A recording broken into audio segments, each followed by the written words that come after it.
May all be kind to each other. May all be kind to each other.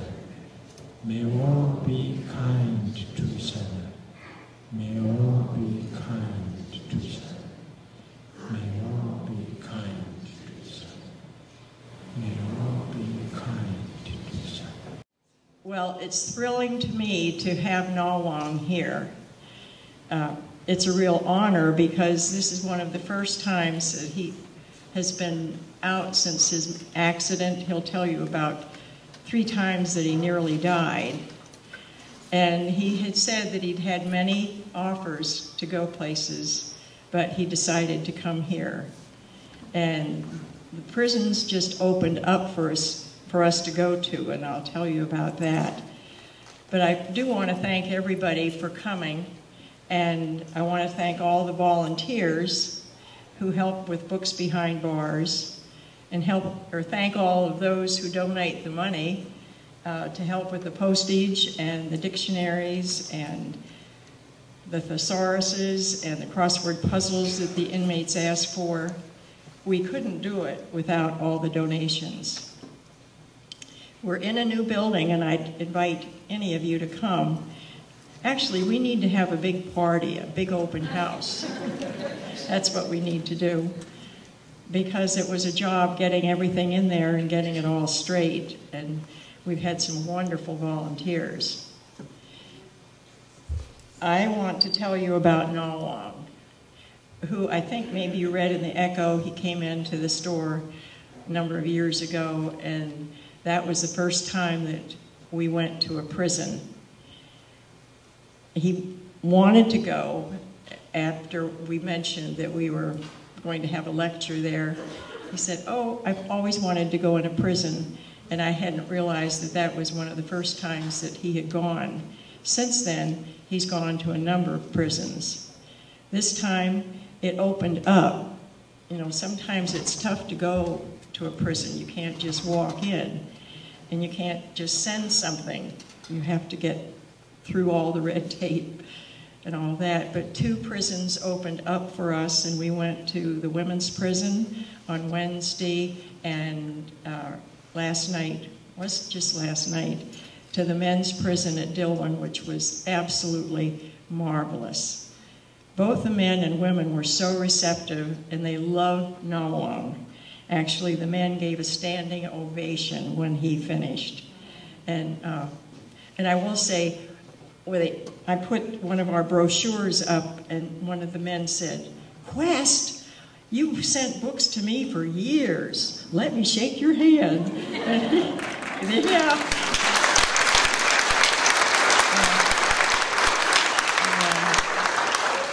So we couldn't do that without you all's help. So I want to tell you about Nawang, who is so special. He is a Grammy nominee and one of Tibet's foremost world music composers and musicians. He is also one of the first Tibetan musicians to be able to break into international world music scene with his original and authentic musical compositions. In 2007, he received the Tibetan Music Award, a special recognition similar to Lifetime Achievement Award and International Civil Golden Award, the highest civilian award of Nepal. He was a monk for 11 years and studied Buddhist philosophy and meditation with His Holiness the Dalai Lama and many other Tibetan masters. He also lived as a hermit, meditating in the Himalayan foothills for several years. He has performed at Carnegie Hall, Universal Amphitheater, Radio City Music Hall, Boston Symphony Hall, the Pentagon, World Peace Festivals, numerous schools, art galleries, and RFK Stadium, just to mention a few. He has collaborated with Philip Glass, Pish, Shiv Kumar Sharma, David Bowie, Michael Stipe, Pearl Jam, the Beastie Boys, Dave Matthews, and many others. I mean, he's really gotten around. Yeah, he said last night to the inmates, when they said the Beastie Boys, he said, "They used to be very naughty."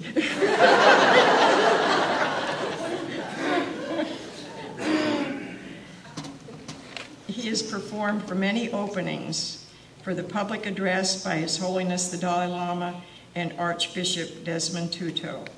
He is a self-taught musician, and his music springs out of his feeling and life experience as a world-traveling Tibetan nomad. Having spent more than 30 years in India as a Tibetan refugee, he now seeks strength and tranquility in the Rocky Mountains of Colorado. Living in a town at the foothills of the Rocky Mountains, he looks to the splendor of nature as a continual source of inspiration. Nawang's experiences shape and permeate his music. Now, Joan Baez has written this poem about Nawang. Up above the thunderclouds and beyond the wildflowers, up where the air is thin, Nawang sits silently in a cave for 7 years, occasionally playing his flute at sunset. Before the notes evaporated and were transformed into an evening mist, they were heard by the mountain goats, which stopped chewing and turned their heads to listen because the godlike melodies filled them with wonderment and made them want to dance. And that was what Joan Baez wrote about Nawang's flute.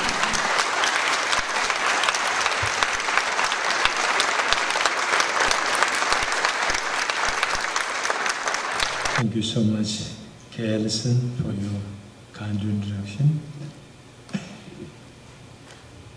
And thank you all coming. Thank you so much. I want to start the concert with a few phrases from great people that we get great inspirations. So this is a quote from my book. First one, I want to read a phrase from Albert Einstein. It goes like this: only a life lived for others is a life worthwhile. And Mahatma Gandhi says, the best way to find yourself is to lose yourself with the service of others. And then Winston Churchill says, we make a living by what we get, but we make a life by what we give. And one of my favorites is also Audrey Hepburn. She's not externally beautiful, but also internally too. We know that she spent her rest of her life serving UNICEF. So she goes like this: for attractive lips speak words of kindness. For lovely eyes seek out the good in people. For a slim figure, share your food with the hungry. Also, His Holiness the Dalai Lama always says, if you want to be happy, practice kindness. If you want others to be happy, practice kindness. And I want to, you can see this phrase, may all be kind to each other. I've been saying this phrase, opening my old concerts with that phrase. I came up with that phrase 20 years ago, something like that. But last few years, I had the great honor of endorsed by 10 of the Nobel Peace Laureates. So also blessed. So I'd like to start the concert with that. You can join me. May all be kind to each other. May all be kind to each other. May all be kind to each other. May all be kind to each other.